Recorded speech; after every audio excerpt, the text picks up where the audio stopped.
Very good my boy. പേരിൽ മാത്രമല്ല പ്രവൃത്തിയിലും നീ രാജൻ തന്നെയാണ്. സ്വന്തമെന്ന് പറയാൻ ഒന്നുമില്ലാത്തവൻ മനുഷ്യൻ എന്ന് പറയുന്നതിൽ അർത്ഥമില്ല.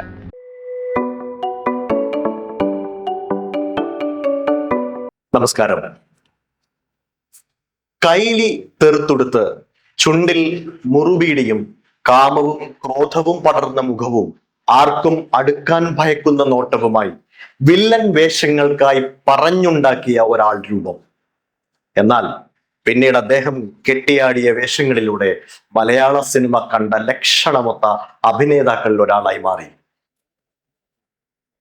കോഴിക്കോട് ജില്ലയിലെ ചേമഞ്ചേരിയിൽ രാമൻ നായർ ദേവകിയമ്മ ദമ്പതികളുടെ മകനായി ജനിച്ച ബാലകൃഷ്ണൻ നായർ എന്ന ബാലൻ കെ നായർ.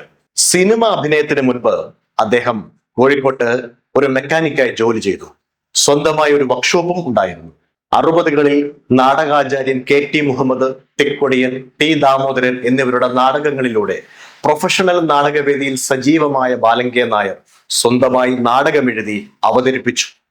അക്കാലത്ത് അദ്ദേഹം കോഴിക്കോട് സംഗമം തിയേറ്റേഴ്സ്, കല എന്നീ നാടക സമിതികളിൽ സജീവമായി ചേർന്ന് പ്രവർത്തിച്ചിരുന്നു. കോഴിക്കോട്ടെ സജീവമായിരുന്ന നാടക സമിതികളിൽ നിന്നാണ് ബാലൻ കെ നായർ സിനിമയിലെത്തുന്നത്. എന്നാൽ അഭിനയ രംഗത്ത് സജീവമാകുന്നതിന് മുമ്പ് അദ്ദേഹം ബോളിവുഡിൽ ദേവാനന്ദന്റെ സ്റ്റണ്ട് ഡ്യൂപ്പായിരുന്നു. 1972 പുറത്തു വന്ന നിഴലാട്ടം എന്ന ചിത്രത്തിലെ ചെറിയ വേഷത്തിലൂടെ സിനിമാ പ്രവേശം. ചതിയനും കൊലപാതകിയും വേട്ടക്കാരനുമൊക്കെയായി സ്ക്രീനിൽ നിറഞ്ഞാടി. വില്ലൻ വേഷങ്ങളാണ് ആദ്യകാലത്ത് സിനിമയിൽ അധികവും അദ്ദേഹത്തിന് ലഭിച്ചിരുന്നത്. 1971 പുറത്തിറങ്ങിയ മാപ്പുസാക്ഷി എന്ന ചിത്രത്തിലൂടെ ശ്രദ്ധിക്കപ്പെട്ടു. പിന്നീട് സിനിമയിൽ സജീവമായ അദ്ദേഹം മലയാളത്തിൽ ഏകദേശം 300-ലേറെ ചിത്രങ്ങളിൽ അഭിനയിച്ചിട്ടുണ്ട്. PJ ആന്റണിക്കും കൊട്ടാരക്കരയ്ക്കും ശേഷം മലയാള സിനിമയിൽ പൗരുഷത്തിന്റെയും കരുത്തിന്റെയും പ്രതീകമായി മികച്ച നടനായിട്ട് കൂടി അദ്ദേഹത്തെ വില്ലൻ വേഷത്തിൽ പ്രതിഷ്ഠിക്കാനാണ് വാണിജ്യ സിനിമാ വക്താക്കൾ തുനിഞ്ഞത്. മറ്റുള്ള വേഷങ്ങളും തനിക്ക് വഴങ്ങുമെന്ന് അദ്ദേഹം തന്റെ അഭിനയത്തിലൂടെ തെളിയിച്ചു. അതിഥി, തച്ചോളിയമ്പു എന്നീ ചിത്രങ്ങളിലെ അഭിനയത്തിന് അദ്ദേഹത്തിന് ഏറ്റവും നല്ല അഭിനയത്തിനുള്ള സംസ്ഥാന അവാർഡ് ലഭിച്ചു. ഓപ്പോൾ എന്ന ചിത്രത്തിലെ പരിവർത്തനം വന്ന സൈനിക ഓഫീസറുടെ കഥാപാത്രത്തിന് ബാലൻ കെ നായർക്ക് 1981 മികച്ച നടനുള്ള പരമോന്നത ബഹുമതിയായ ഭരത് അവാർഡ് ലഭിച്ചു. ആറാട്ട്, തച്ചോളിയമ്പു, അങ്ങാടി, തുഷാരം, വളർത്തുമൃഗങ്ങൾ, ഈ നാട്, മൂർഖൻ, കോളിളക്കം, ആൾക്കൂട്ടത്തിൽ തനിയെ, 1921, ആര്യൻ, ഒരു വടക്കൻ വീരഗാഥ, ഒരേ തൂവൽ പക്ഷികൾ, മീനമാസത്തിലെ സൂര്യൻ, പുരാവർത്തം, വാർത്ത, ലോറി എന്നിവ ബാലൻ കെ നായരുടെ പ്രശസ്തമായ ചിത്രങ്ങളിൽ ചിലതാണ്.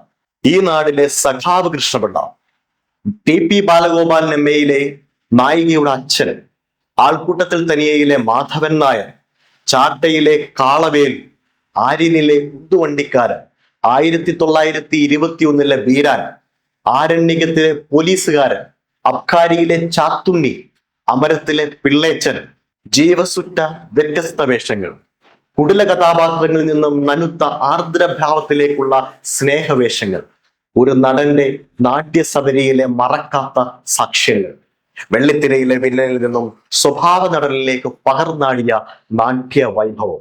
മമ്മൂട്ടിക്കൊപ്പം ഒരു വടക്കൻ വീരഗാഥയിലെ വലിയ കണ്ണപ്പച്ചേകവർ, എന്നും ഓർക്കുന്ന MTയുടെ കഥാപാത്രം, സ്വന്തം മകനെ പോലെ കരുതി വളർത്തിയ മരുമകനെ കൊല്ലാൻ പേരമക്കളെ അനുഗ്രഹിച്ചയക്കുന്ന കണ്ണപ്പച്ചേകവർ, അംഗം ജയിച്ച വീരയോദ്ധാവിനെ പോലെ പകയും സ്നേഹവും വാത്സല്യവും ചാലിച്ചെഴുതിയ അഭിനയ മികവ്. ആര്യനിൽ ഉന്തുവണ്ടിക്കാരൻ, കടവിൽ തോണിക്കാരൻ പോലെ മുസ്ലിം കഥാപാത്രങ്ങളെ അവതരിപ്പിക്കുമ്പോഴുള്ള തന്മയീഭാവം. കോളിളക്കത്തിന്റെ സെറ്റിനിടയെ നടന്ന അപകടത്തിൽ ശ്രീ ജയനും ബാലൻ കെ നായർ പരിക്കേറ്റിരുന്നു. കാലിന്റെ എല്ല് പൊട്ടിയിരുന്നു. ചികിത്സയിലായിരുന്നു അദ്ദേഹം. ജയൻ മരിച്ച വിവരം കുറച്ചു ദിവസം കഴിഞ്ഞാണ് അദ്ദേഹത്തെ അറിയിക്കുന്നത്. അദ്ദേഹത്തിന് അത് ഉൾക്കൊള്ളാൻ പറ്റിയില്ല. വല്ലാത്ത വിഷമമായി. ഗോസിപ്പുകളൊന്നും ബാലൻ കെ നായരെ ബാധിച്ചിട്ടില്ല. മഞ്ഞപ്പത്രക്കാർ എഴുതുന്ന വാർത്തകളും കുപ്രചരണങ്ങളും ഒന്നും അദ്ദേഹം ശ്രദ്ധിക്കാറില്ല. കോളിളക്കത്തിന്റെ അണിയറ പ്രവർത്തകരോ അല്ലെങ്കിൽ സിനിമയിലുള്ള സുഹൃത്തുക്കളോ ഒന്നും ബാലൻ കെ നായർ എന്ന വ്യക്തിയെ തെറ്റിദ്ധരിച്ചിട്ടില്ല. പ്രതിസന്ധികളിൽ തളരാതെ അഭിനയത്തിന്റെ വഴികളിൽ അദ്ദേഹം സഞ്ചരിച്ചു. ഷൊർണൂർ സ്വദേശിനിയായ ശാരദയെ വിവാഹം കഴിച്ചതിന് ശേഷം അദ്ദേഹം ഷൊർണൂരേക്ക് താമസം മാറ്റി. അനിൽ, മേഘനാഥൻ, അജയകുമാർ, ലത, സുജാത 5 മക്കൾ. മേഘനാഥൻ മലയാളത്തിലെ അറിയപ്പെടുന്ന നടനായി പിന്നീട് പേരെടുത്തു. വെള്ളിത്തിരയിലെ വില്ലനായി വിറപ്പിക്കുമ്പോഴും വീട്ടിൽ സ്നേഹം ചൊരിഞ്ഞ അച്ഛനെ ഓർക്കുകയാണ് മകൻ മേഘനാഥൻ. അവസാന കാലത്ത് ഒരുപാട് നാൾ അർബുദ രോഗബാധിതനായിരുന്നു ബാലങ്കേ നായർ. 2000 ഓഗസ്റ്റ് 26 തിരുവനന്തപുരത്ത് ശ്രീചിത്ര ആശുപത്രിയിൽ വെച്ച് അദ്ദേഹം അന്തരിച്ചു. മരണസമയത്ത് 67 വയസ്സായിരുന്നു അദ്ദേഹത്തിന്. അദ്ദേഹത്തിന്റെ അവസാന ചിത്രം MT വാസുദേവൻ നായരുടെ കടവ് എന്ന ചിത്രമായിരുന്നു. ഒരു തോണിക്കാരന്റെ വേഷമായിരുന്നു ഇതിൽ ബാലങ്കേ നായർക്ക്.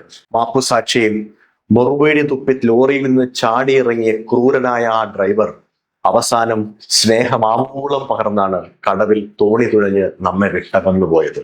കഥാപാത്രങ്ങളുടെ പെരുമയിൽ പ്രേക്ഷക മനസ്സിൽ മായാത്ത വേഷങ്ങൾ സമ്മാനിച്ച ബാലങ്കേ നായർ എന്ന അനശ്വര നടന്റെ പാവന സ്മരണയ്ക്ക് മുൻപിൽ ആദരാഞ്ജലികൾ അർപ്പിക്കുന്നു.